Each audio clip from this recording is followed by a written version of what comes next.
Airline CEO insults black passenger moments later. The entire airline disappears from the database. Hello everyone. Before we begin today's video, I need your help. We've noticed that the channel is losing traction, and subscribing is one of the best ways you can help us. It's quick, free, and allows us to continue bringing you great content. Your support means everything. Let's keep this channel growing collectively. Where are you watching from?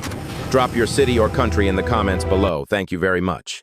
Now, let's get back to the story. The terminal was quiet in that strange, polished way only airports manage. Soft announcements drifting over the PA system, the distant hum of rolling suitcases, the low lull of conversations blending into white noise. But all of that calm fractured the moment a single voice cut through the air like a blade. "Sir, this can't be your seat." Heads turned, some subtly, some openly. The kind of turn that says they already assumed something was wrong. Marcus Carter stood at the entrance of the first-class cabin, holding a perfectly valid boarding pass in his left hand. Black t-shirt, dark jeans, clean sneakers, nothing flashy, nothing loud, nothing to warn them who he really was. And that, ironically, was the point. Before we dive deeper, let me ask you something. Where are you watching from? Drop your city or country in the comments below. And if you believe in dignity, silence, and justice, the kind that doesn't need to scream, hit like and subscribe. These stories spark change, and we're glad you're here. Now, back to Marcus. He was calm, unbothered. He had that quiet posture of someone who didn't need to prove anything to anyone.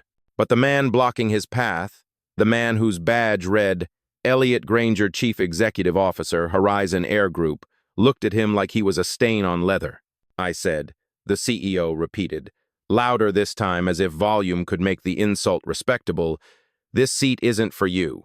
First class is full. Move along." Marcus blinked once, slow and measured, more out of disbelief than confusion. "My boarding pass says seat 2A, he replied, and it scanned green. But Elliot didn't even look at it. He didn't need to, not in his mind. He had already made his judgment, already crafted his story. A few passengers paused in the aisle behind Marcus, watching the scene unfold like a morality play they'd seen before. A woman in business attire murmured to her husband, "Here we go again."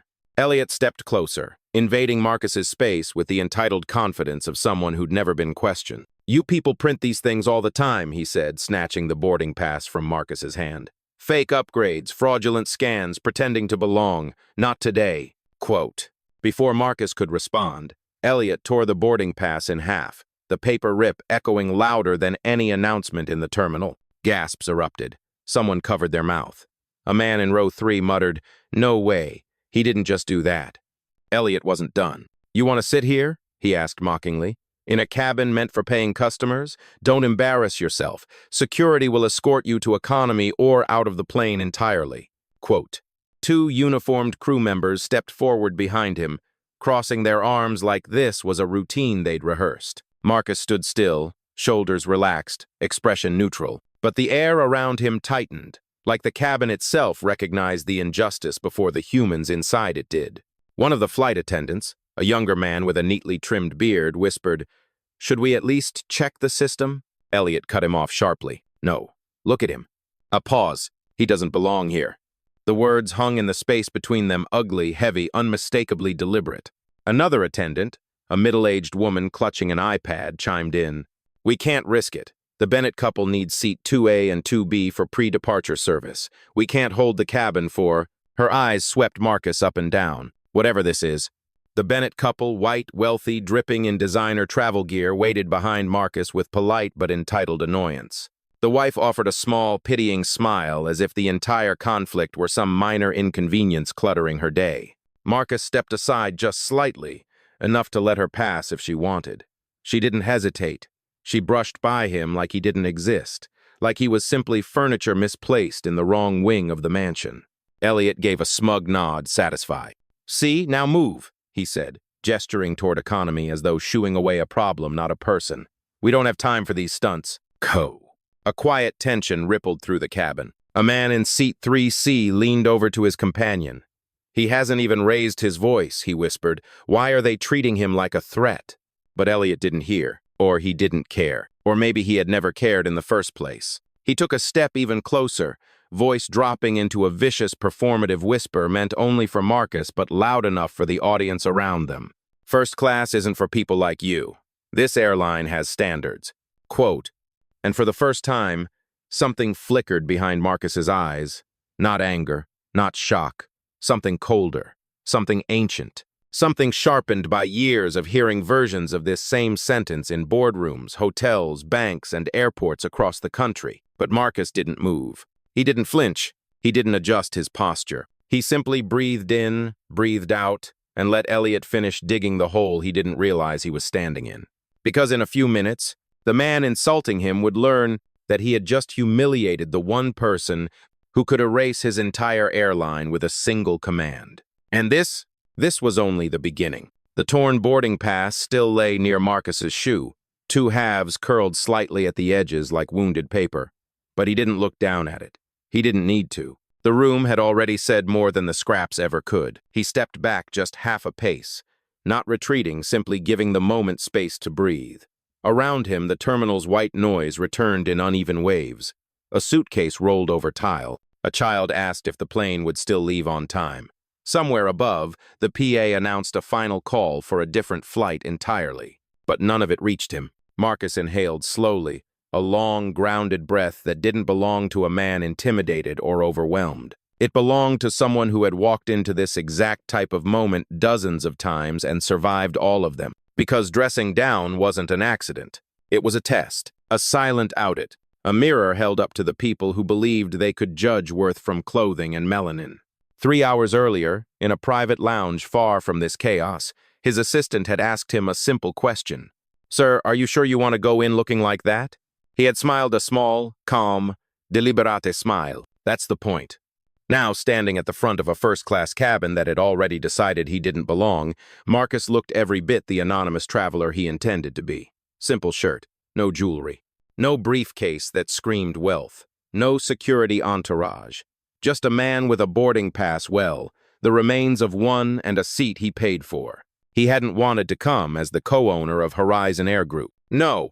That version of him arrived in tailored suits, escorted by executives, announced through multiple channels before he ever stepped foot on a jet bridge. Today's version? Just Marcus. Just another passenger. Just another test. And Horizon Air had already failed. Elliot Granger, the CEO still blocking his path, had no idea who he was. The irony was almost poetic, almost funny, almost predictable. Behind Marcus, a young woman with auburn hair whispered to her boyfriend, "He looks calm, way too calm, like he's seen this 100 times." She wasn't wrong. The memories sat just beneath the surface, recent ones, old ones, ones that never really left. A hotel lobby in Dallas where a clerk insisted his ID didn't match the kind of guest they expected. A business meeting in Boston where he'd been mistaken for a rideshare driver because he arrived before his own staff. A charity gala where the valet had tried to direct him to the service entrance. Marcus didn't flinch at the recollections. He had outgrown the sting years ago, but what never changed was the pattern, the quiet assumption, the instant categorization, the invisible sorting of who belonged and who didn't. Elliot continued with his tirade, oblivious to the growing cluster of eyes watching him. "Do you understand what I'm saying?" the CEO demanded. "You're not sitting in first class. You can either head to economy or you can take this up with airport security. Those are your options." Marcus tilted his head slightly, studying him not the insult, not the arrogance, but the confidence behind it. The kind of confidence held by someone who'd never faced consequences for speaking first and thinking second. He wondered briefly how many people Elliot had spoken to like this. How many had swallowed their pride because they just needed to make their flight? How many simply walked away to avoid trouble they did not create? Not today. A few yards behind him, a junior staff member, Mia, though he did not yet know her name, lifted her eyes from her tablet. Her fingers hovered uncertainly above the screen. She had seen his ticket scan green. She knew what the system showed, but she also knew what the CEO expected. Her internal war played out in silence, visible only through the tightening of her jaw and the way she hid her device behind her hip. She wasn't ready to step in, not yet. But the seed had been planted. Marcus saw her and recognized the look. People who wanted to speak before courage had fully formed. He let it be. This wasn't her fight, not yet. Elliot flicked the torn boarding pass toward a nearby trash can, as if discarding a counterfeit bill. It bounced off the rim and fluttered to the floor again. A symbolic failure. "You should be thanking me," Elliot said. I'm giving you a chance to walk away without causing a scene." Around them, tension gathered like static. Every person close enough to witness seemed to hold their breath. Marcus's voice, when it came, was low, controlled, steady. "This is me not causing a scene," Elliot scoffed, misreading the calm entirely. "Oh, you're causing one," he snapped. "You just don't realize it yet." But Marcus did realize it. He realized everything. He always had. Because beneath the simplicity of his shirt and the anonymity of his appearance, the truth remained unchanged. He wasn't just a first-class passenger. He wasn't just a frequent flyer. He wasn't even simply a wealthy man. He was the silent hand behind 25% of the airline Elliot believed he controlled. And the more Elliot talked, the more he buried himself. Marcus exhaled. Slow. Deliberate. He didn't lift his chin or raise his volume. He didn't match hostility with hostility. He didn't need to. This was only the setup, the wind tightening before the storm. And somewhere deep in that tightening silence, a single thought surfaced. If only Elliot knew what this moment was about to cost him. The aisle of the first-class cabin slowly hardened into a corridor of judgment. No one moved. No one breathed too loudly. The aircraft door was still open, the jet bridge still connected, but the energy in the cabin felt locked, sealed into something colder than aluminum. It started subtly. A woman in a navy blazer, senior flight attendant, hair pulled tight, posture immaculate, stepped beside Elliot Granger as though summoned by his ego. "Is there a problem, sir?" she asked, but her eyes never touched him. They were fixed on Marcus, scanning him like a barcode that wasn't scanning correctly. Elliot gestured toward Marcus with a dismissive flick of his hand. Yes, this gentleman attempted to board first class with an invalid seat. Marcus didn't respond. He wanted to hear how far they would go. The attendant pulled out a sleek company tablet. Her thumb danced across the screen with mechanical confidence until she reached the passenger list. A tiny frown appeared. "His name isn't showing as assigned to 2A, she said. Elliot folded his arms smugly. Exactly. What she didn't mention, what she didn't know, was that minutes earlier, a different version of that list had, in fact, shown his name. A version erased at Elliot's command. The attendant glanced at Marcus again, eyes colder now that the screen seemed to validate her assumptions. "We have had issues with passengers faking mobile boarding passes," she said. "You understand how it is." A murmur drifted down the cabin. Some sympathetic, some judgmental, some eager for the spectacle to continue. Then security arrived. 2 airport officers stepped onto the plane with that particular stride, stern enough to suggest authority, slow enough to avoid panic, rehearsed enough to be routine. One stood near Elliot, the other near the front of the aisle, turning their bodies into a barrier. "What seems to be the issue?" one asked. Elliot didn't even let the question breathe. "This man presented himself as a first-class passenger," he said sharply, "but does not belong in this cabin." Quoi? That word belong landed heavier than turbulence. Marcus watched the unfolding theater with the stillness of a man taking mental notes. Everyone was performing for an audience they didn't know mattered. Him. A middle-aged passenger in the front row muttered under his breath, "He hasn't done anything. Why are they treating him like a threat?" But another man's soft jaw, sharp suit snapped back. "Maybe he shouldn't be arguing if he knows he's not supposed to be here." The divide sharpened. The crew took sides without speaking. The passengers took sides without meaning to. The cabin took sides because that's what people do when prejudice enters the room. They choose comfort or conscience. Elliot leaned closer to Marcus. "Let me explain something," he said, lowering his voice like he was sharing a secret he was proud of. "When people try to sneak into first class, it creates safety issues, optics issues, policy issues." Marcus raised an eyebrow. "Optics?" Quote. "Yes," Elliot snapped. "This section is for our elite flyers. Our image matters. We can't just let—" He stopped himself, but the unsaid word hovered between them like smoke. "Let what? Let who?" A young couple behind Marcus exchanged looks. The woman pulled out her phone but kept it against her thigh, not recording. Just ready. Her instincts told her this wasn't right. Her fear told her to stay quiet. The senior flight attendant stepped closer, holding out a hand. "Sir, we need you to step aside so we can reseat our premium guests." "Premium," Marcus repeated softly, letting the irony breathe. "We have protocols," she continued, "and you're disrupting them." Marcus looked at her calmly. "I walked onto this plane. You tore up my boarding pass. I haven't raised my voice. Who's disrupting what?" For a moment, the flight attendant faltered. Just a flicker. Then Elliot regained control of the narrative. He is preventing other passengers from being seated, Elliot declared, projecting his voice down the aisle so everyone would hear the version of reality he preferred. He refused reassignment. That's not what happened, someone whispered. But Elliot continued, louder now, capitalizing on the presence of security. We will not tolerate fraudulent behavior. It undermines the safety of this flight and this airline. Safety. A weaponized word. A word used to justify humiliation. One of the security officers shifted his stance. Sir, he said to Marcus, we're going to need you to move now. Murmurs rippled again. Some uneasy, some eager for resolution, even the wrong kind. A businessman in 1A, adjusting his gold cufflink, looked up and scoffed. This is why I only fly private, he said. Less drama. Another woman added, I mean, look at his clothes. Of course there was confusion. The prejudice stopped pretending to be subtle. Marcus's quiet burned brighter in contrast. He stayed still, unflinching, a calm center in the storm they were spinning around him. Then the staff member from Part 2, Mia, appeared, hovering near the galley. Her eyes were wide, her chest rising subtly too fast. She looked from Marcus to Elliot to the senior attendant's tablet, then back to Marcus. She knew. She knew the truth of the system log. She knew what she'd heard, and she knew what they were doing. But courage has stages, and she was still climbing. Elliot folded his hands behind his back, satisfied with the tightening circle of authority. This is your last chance, he warned Marcus. Walk out quietly or you will be removed by force. Marcus slowly turned his head toward him. I'm standing in the seat I paid for, he said softly. You're the one blocking the aisle. The sentence was calm, precise, and somehow far more threatening than any shout could ever be. A hush smothered the cabin, because even if no one knew who Marcus was yet, they could feel something shifting, something subtle, something dangerous, something that told them. The man they were trying to push out wasn't the one who would break first. They were.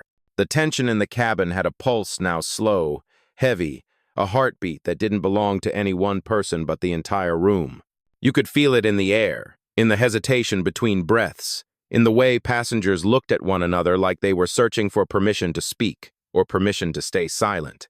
Mia stood halfway between the galley and the first-class curtain, clutching her tablet like it was both a shield and a burden. Her trainee badge hung slightly crooked, the glossy plastic catching the overhead lights each time she shifted her weight. She wasn't supposed to intervene, not against a CEO, not against a senior crew, not during boarding, not when she'd only been on the job for 4 months. And yet she had seen everything. She saw Marcus's boarding pass scan green, saw his name listed neatly under seat 2A, saw Elliot lean over the senior attendant's shoulder and whisper, delete it, move him.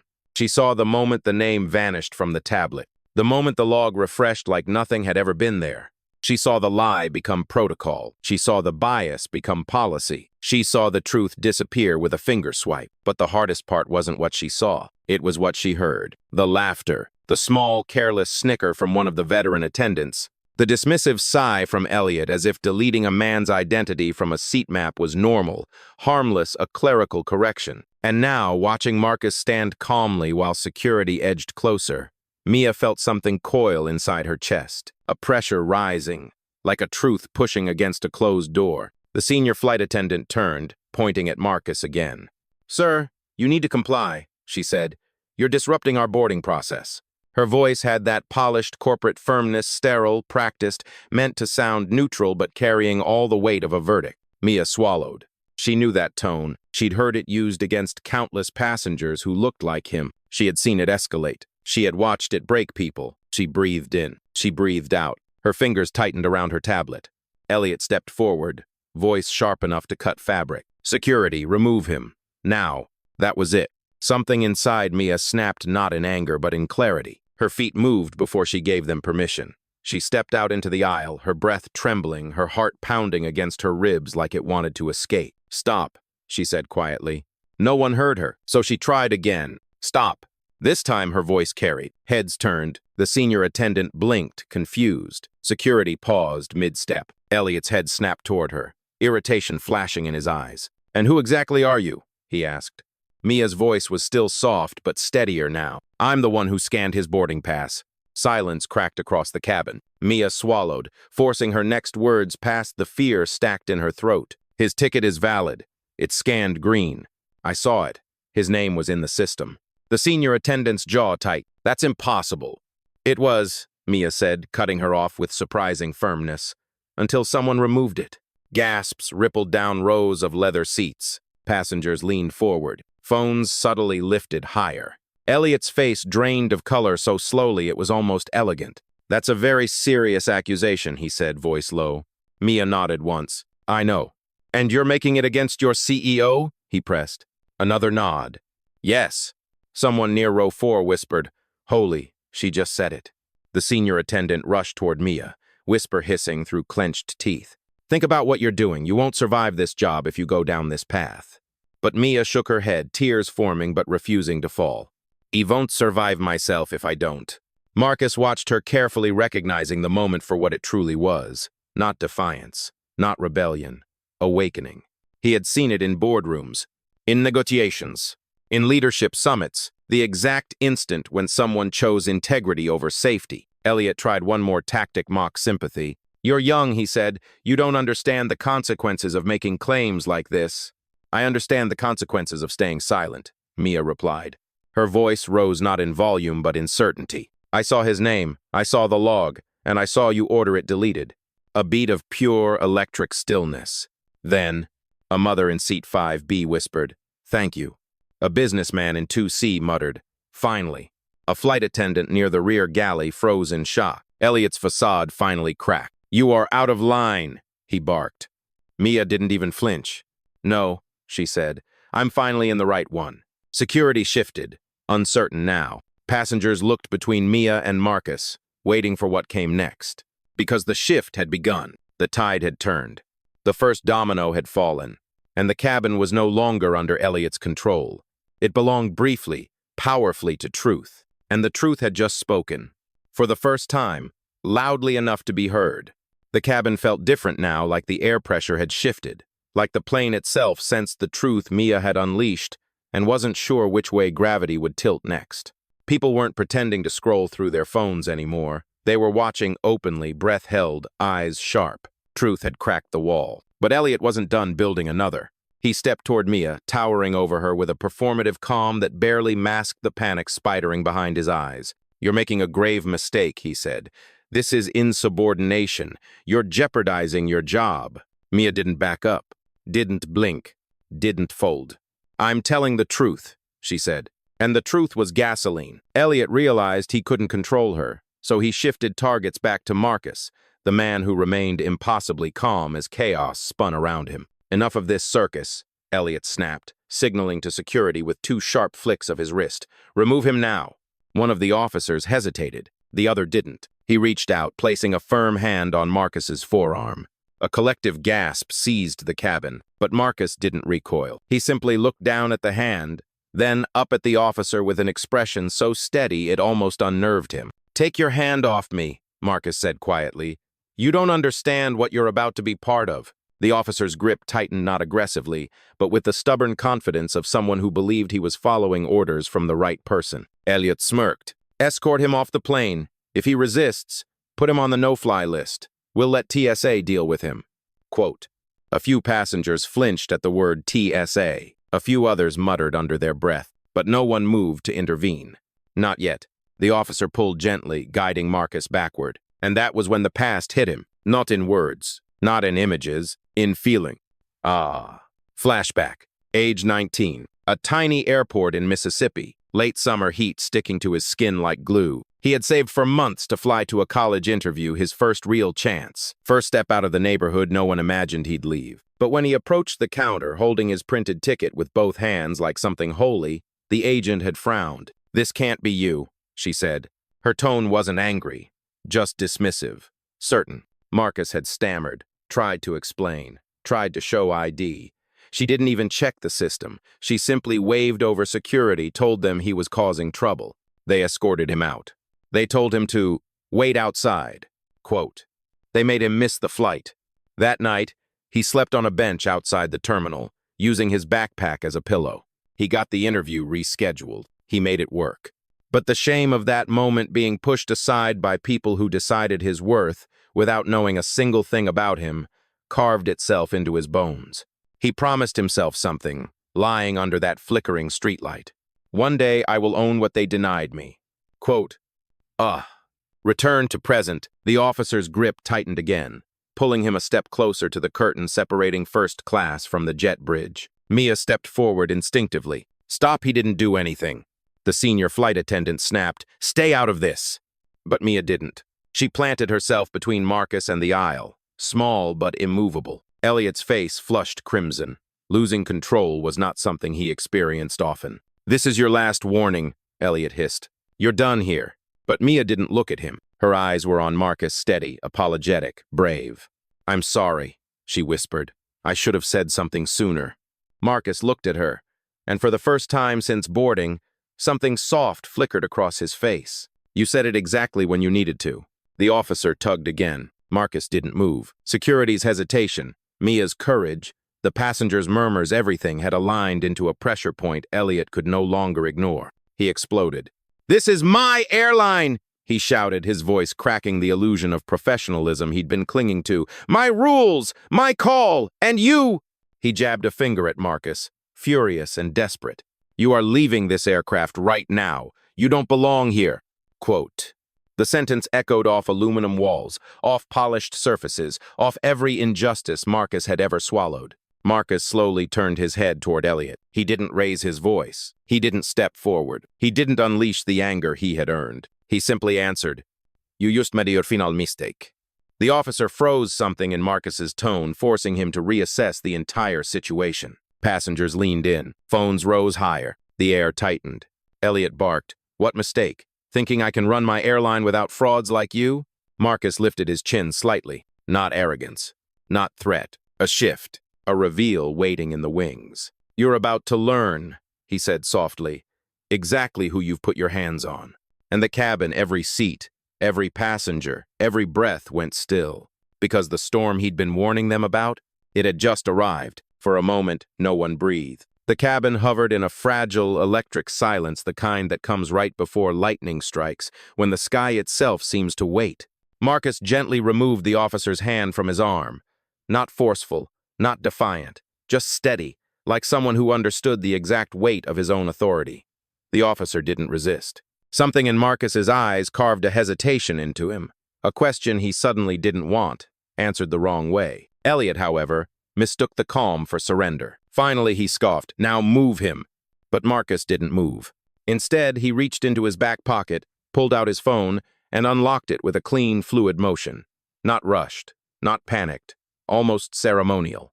That was the moment the shift began. Because every person watching could tell this wasn't the move of a man pleading. This wasn't the move of a man cornered. This wasn't the move of a man wondering what to do next. This was the move of someone activating a power far bigger than the cabin they were standing in. Marcus scrolled once, tapped a name, and brought the phone to his ear. A woman answered on the first ring. "Marcus?" Her voice was crisp, precise, prepared. "Rachel," he said, his tone smooth as still water. "Start the protocol." 3 words. Soft. Measured.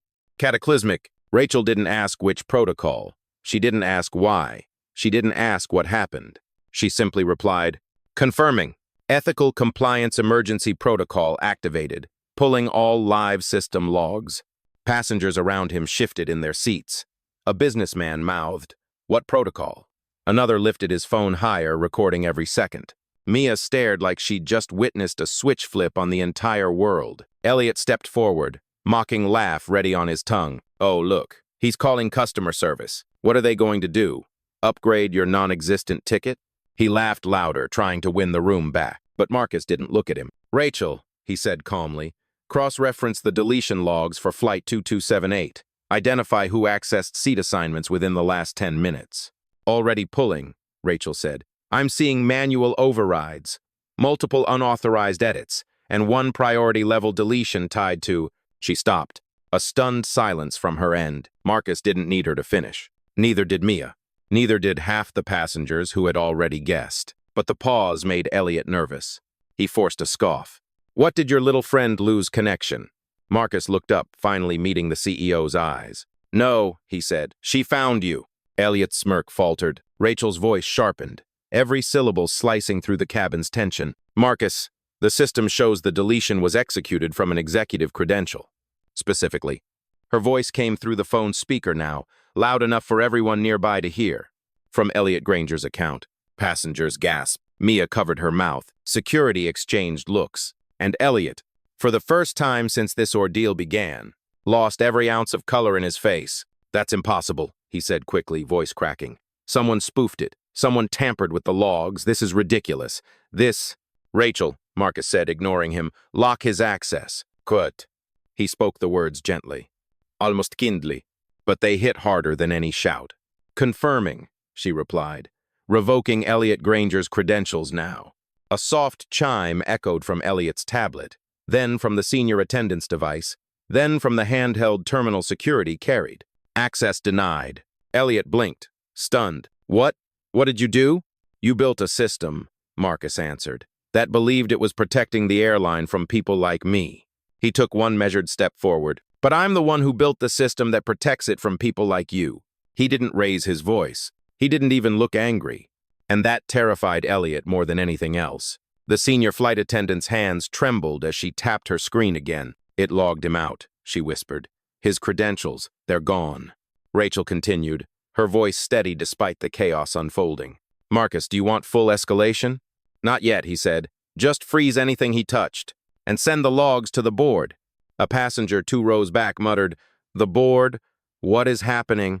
Marcus finally addressed them not loudly but with a clarity that filled the cabin. "For those wondering," he said, "this isn't about a seat. It's about abuse of authority." He looked toward Mia, and the people brave enough to call it out. Elliot tried one last time, clinging to delusion like a life raft. "You don't have the power to do this. You're nobody." Quote. Marcus studied him for a long, quiet second. Then he answered, with the weight of a man who had been underestimated his entire life. "You should have checked who owned your airline before you tried to erase him from it." The cabin pulsed, alive with disbelief. Whispers buzzed, phones recorded. Mia stared like she was witnessing history.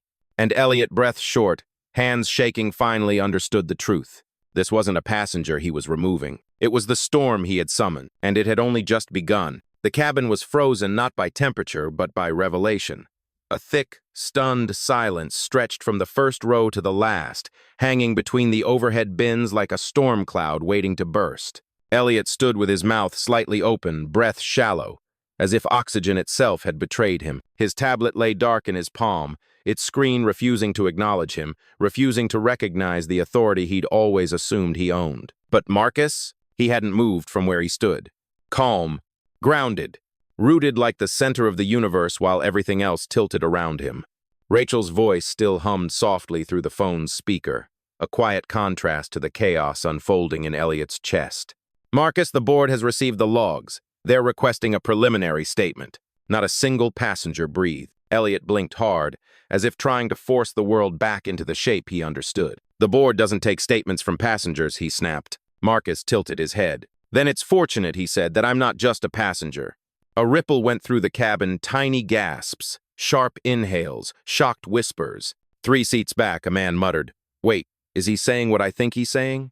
Mia took a step forward, eyes locked on Marcus like she was afraid to blink and miss the moment history changed course. Elliot shook his head vigorously. No, this is absurd. You think a phone call and some forged system logs make you—" He stopped, because every device in the area, the senior attendant's tablet, the gate agent's console still plugged into the jet bridge, the handheld scanner security carried, all chimed at once. "New system notice priority level.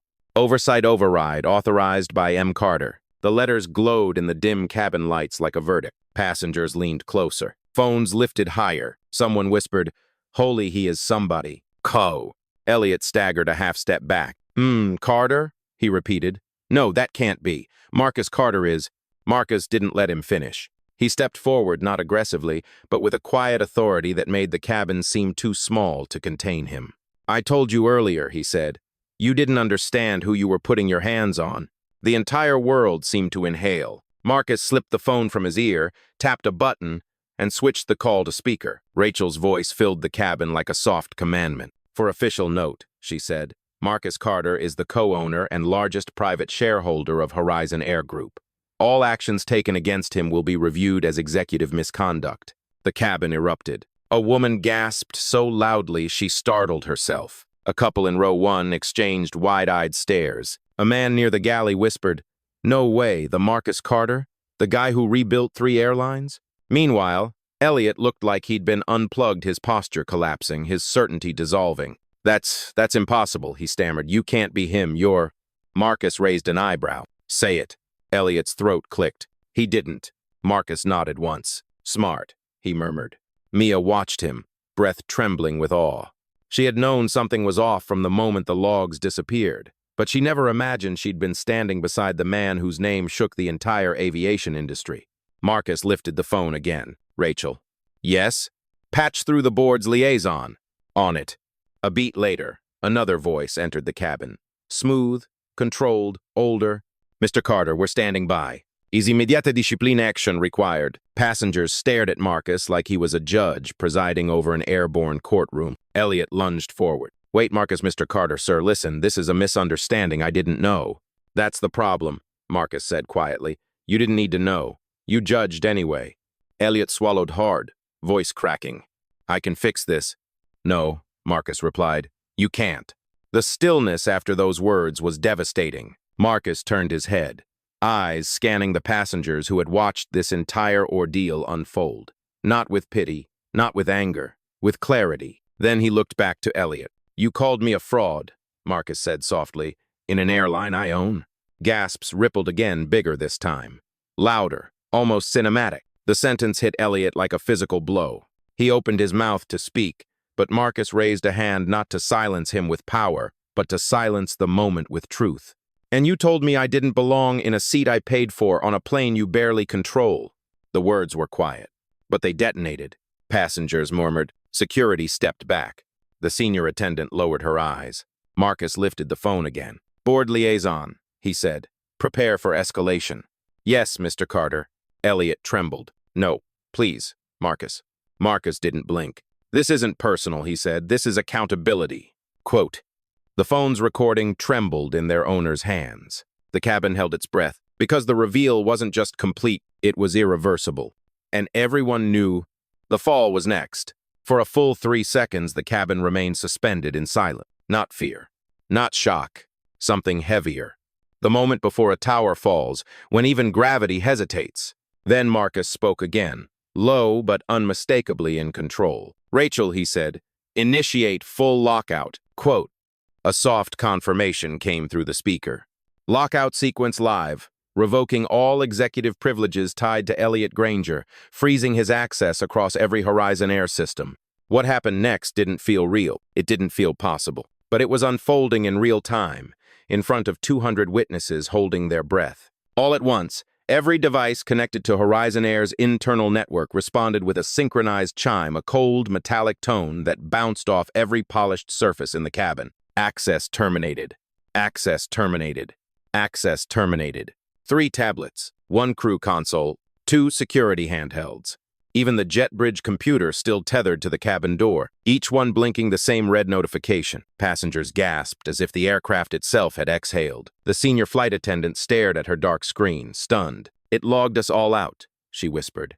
Everything's frozen, even our pre-flight systems. Security looked at their devices, baffled. What does that mean? One muttered.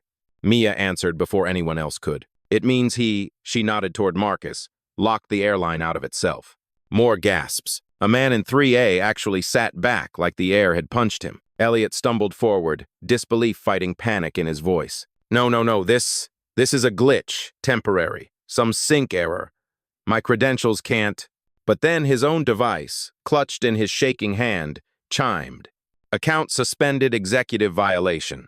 Elliot's knees nearly buckled. He tried to tap the screen. Nothing. Swipe. Nothing. Press the buttons. Nothing. The airline had amputated him.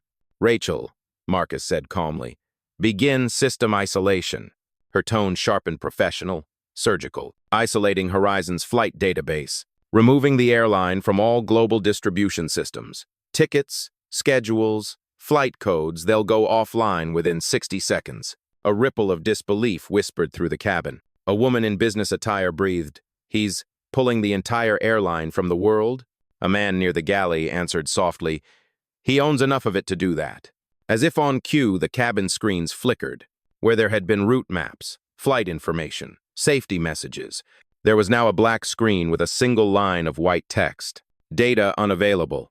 System reset in progress. Passengers stared, awestruck. The airline wasn't just glitching, it was disappearing. A quiet, strangled noise escaped Elliot's throat, a sound too broken to be anger, too panicked to be denial. "You can't," he whispered. "Marcus, please, this will shut down every active route, every flight. You're grounding an entire airline because of... Marcus turned slowly, meeting Elliot's desperate eyes. "Because of your choices." The words landed like a hammer wrapped in velvet. This will ruin us," Elliot gasped. "No," Marcus said, his tone steady. "It will expose you." Rachel's voice returned, echoing through the speaker. "Marcus, the global reservation systems are responding. Horizon's name is disappearing from the live directories now." Quote. Passengers craned their necks toward the cabin monitors. The map showing scheduled flights flickered, then vanished, completely. Gone. A digital ghost where an airline used to be. A stunned whisper rippled from the back of the plane. "He actually erased it." Mia's eyes shimmered not with fear but with something close to awe. The senior flight attendant turned toward Elliot, horror dawning. "Sir, the entire airline is offline. We're not showing in the IATA registry. We're not showing anywhere." Elliot's voice cracked into something fragile. "You've destroyed everything." Marcus shook his head. "I preserved everything by removing the rot." He stepped closer, his presence steady, devastating, inevitable. "You didn't lose this airline today because of me," he said. "You lost it because you believed your prejudice made you untouchable." Elliot collapsed backward into a seat, trembling hands covering his mouth. Marcus ended the moment with a single command. "Rachel, forward the complete misconduct file to the board, effective immediately." "Done." Silence reclaimed the cabin. Not the fearful silence from earlier, but a reverent one, like a courtroom after the verdict. Passengers weren't just watching anymore. They were witnessing accountability happen in real time. And as Marcus slipped his phone into his pocket, the cabin seemed to understand. Elliot Granger hadn't been fired. He had been erased, just like the airline he thought he controlled. And the fall wasn't over yet. The cabin felt heavier than the aircraft itself, weighted not by metal or fuel, but by the truth that had unfolded inside it. Phones hovered in midair. Passengers sat frozen, unsure whether to applaud, whisper, or simply absorb the magnitude of what they'd just witnessed. Elliot Granger sat slumped in seat 2C, his hands shaking, his entire posture hollowed out. He looked smaller, now stripped of authority, stripped of certainty, stripped of the illusion that his power was ever real. Marcus didn't look at him. He didn't need to. He stepped forward, letting the silence settle like dust before he spoke. "I want everyone here to understand something," Marcus said, his voice low but resonant, filling the cabin more completely than any announcement ever had. "This shouldn't have happened because I own part of this airline. It shouldn't take wealth or power to be treated with basic dignity." A ripple of agreement moved through the passengers, hushed, reverent. He turned slightly, addressing the room, not the man who'd wronged him. "No one," he said, "should be told they don't belong somewhere they earned, not because of how they look. Not because of who they are, not because someone else thinks they can decide their worth." Mia watched him as if trying to memorize every word. Her hands were clasped in front of her, trembling not from fear, but from something fierce and new, belief in her own courage. Marcus walked toward her, the aisle parting without being asked. "You didn't have to speak up," he told her softly, "but you did, and that took more backbone than anything your CEO did today." Mia's eyes glassed over. I couldn't let them lie," she whispered. "And because you didn't," Marcus said, "the truth didn't stay buried." Quote. Passengers nodded, murmuring, absorbing the impact. Some wiped their eyes. Some clenched their fists. Some looked at Elliot with disappointment so sharp it cut deeper than anger. The senior flight attendant, still holding her powerless tablet, finally spoke. "Mr. Carter, what happens now?" Marcus paused. This was the moment people fear. The moment people anticipated. The moment people would replay on social media, frame by frame, waiting for the judge's gavel. But Marcus didn't raise his voice. He didn't lecture. He didn't grandstand. He simply breathed in once slow, centered, and let the truth land with quiet finality. "What happens now," Marcus said, "is accountability." Elliot flinched at the word, not because it was loud, but because it was honest. Marcus continued, "The board will handle the rest. And the systems I built will ensure no one gets erased the way you tried to erase me." Quote. His eyes swept the passengers steady, unblinking, unwavering. This wasn't about revenge. It wasn't about ruining an airline. It was about revealing what was already broken. A woman in row 5 nodded through tears. A man in 3A whispered, "That's real leadership." Someone near the back murmured, "This is history." Marcus turned back toward Mia. "You were the only member of this crew who acted with integrity. I'll be informing the board of that personally." Quote.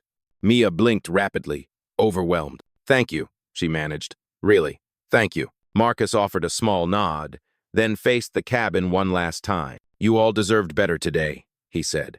"And so will every passenger who boards after this." He moved toward the aircraft door, where security, now unsure who to follow, stepped aside automatically. As Marcus crossed the threshold, Elliot made one last attempt, a desperate, broken whisper. "Please, Marcus. I didn't know it was you." Quote. Marcus stopped, turned halfway back. Not fully. Not generously. Just enough to deliver the only truth Elliot would ever remember. "You didn't need to know it was me," Marcus said. "You just needed to know I was human." The sentence sent a shiver through the cabin. Soft, echoing, unforgettable. Marcus faced forward again. The jet bridge was quiet. The world outside was already shifting. The airline's name was disappearing across global systems like chalk washed off by rain. And passengers would later say the same thing. They weren't watching a man leave an airplane.